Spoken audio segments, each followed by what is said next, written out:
IPL 17వ సీజన్లో RCB team మొత్తం 13 మ్యాచ్లు ఆడి 6 మ్యాచ్ల్లో గెలిచి 12 పాయింట్లతో టేబుల్లో 5th పొజిషన్లో ఉంది. ఆర్సీబీ టీంకి చివరి మ్యాచ్ చెన్నై సూపర్ కింగ్స్తో ఆడనుండగా ఈ మ్యాచ్ రెండు టీమ్స్కి కీలకం కానుంది. మరి ఈ సీజన్లో ఆర్సీబీ ప్లే ఆఫ్ చేరాలంటే ఎన్ని రన్స్ తేడాతో విన్ అవ్వాలి అనేది చూసే ముందు మొదటిసారి కనుక మీరు మన ఛానల్ చూస్తున్నట్లయితే సబ్స్క్రైబ్ చేసుకోండి. ఐపీఎల్ 17వ సీజన్లో ప్లే ఆఫ్ రేస్ ఇంట్రెస్టింగ్గా మారుతుంది. ఒకవైపు రాజస్థాన్ రాయల్స్పై చెన్నై సూపర్ కింగ్స్ గెలవగా మరోవైపు ఆర్సీబీ ఢిల్లీ క్యాపిటల్స్పై విజయం సాధించింది. ఇప్పుడు పాయింట్స్ టేబుల్లో సీఎస్కే 3వ స్థానానికి చేరుకోగా ఆర్సీబీ 5వ స్థానానికి చేరుకుంది. చివరి మ్యాచ్లో చెన్నై సూపర్ కింగ్స్ మరియు రాయల్ ఛాలెంజర్స్ బెంగళూరు జట్లు తలపన్నున్నాయి. కాబట్టి ప్లే ఆఫ్కి చేరుకోవడానికి రెండు టీమ్స్కి ఈ మ్యాచ్ కీలకం కానుంది.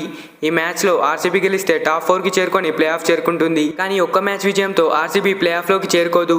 ఎందుకంటే Delhi Capitals, Lucknow super Giants, Gujarat Titans జట్లు కూడా 12 పాయింట్లతో ప్లే ఆఫ్ రేస్లో ఉన్నాయి. కాబట్టి ఈ టీమ్స్ రిజల్ట్స్ కూడా ఇక్కడ ముఖ్యం. లక్నో సూపర్ జైంట్స్ మరో 2 మ్యాచ్లు ఆడాల్సి ఉంది. ఈ మ్యాచ్లో గెలిస్తే కేఎల్ రాహుల్ సేన 16 పాయింట్లతో ఆ ప్లే ఆఫ్లోకి ప్రవేశించడం ఖాయం. దీంతో ఎల్ఎస్జీ జట్టు తదుపరి 2 మ్యాచ్ల్లోనూ ఓడిపోవాల్సి ఉంది, లేదా ఢిల్లీ క్యాపిటల్స్, ముంబై ఇండియన్స్ మ్యాచ్లు గెలవాల్సి ఉంటుంది. మరోవైపు ఢిల్లీ క్యాపిటల్స్కి లక్నో సూపర్ జైంట్స్తో ఒక మ్యాచ్ ఉంది. రిషబ్ పంత్ టీం ఖచ్చితంగా గెలవాలి. ఈ మ్యాచ్లో ఢిల్లీ క్యాపిటల్స్ టీం భారీ విజయం సాధిస్తే మంచి రన్ రేట్తో మొత్తం 14 పాయింట్లతో ప్లే ఆఫ్లోకి ప్రవేశించవచ్చు. ఇక గుజరాత్ టైటన్స్ జట్టు 12 మ్యాచ్ల్లో మొత్తం 10 పాయింట్లు సాధించింది.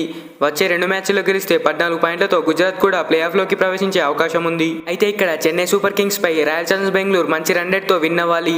అంటే ఆర్సీబీ ఫస్ట్ బ్యాటింగ్ చేస్తే 18 రన్స్ తేడాతో గెలవాల్సి ఉంటుంది, లేదా చేజింగ్ చేస్తే 18.1 ఓవర్లలో సీఎస్కే ఇచ్చిన టార్గెట్ని చేస్ చేయాల్సి ఉంటుంది. దీంతో ఫైనల్ మ్యాచ్లో సీఎస్కే ఆర్సీబీ మధ్య తీవ్ర పోటీ నెలకొనే అవకాశం ఉంది. మరి ఆర్సీబీ ప్లే ఆఫ్కి చేరుతుందా లేదా మీరేమనుకుంటున్నారో కామెంట్ చేయండి. వీడియో నచ్చితే ఒక లైక్ చేయండి. Thanks for watching. మనలాంటి వీడియోస్ కోసం మన ఛానల్ని సబ్స్క్రైబ్ చేసుకోండి.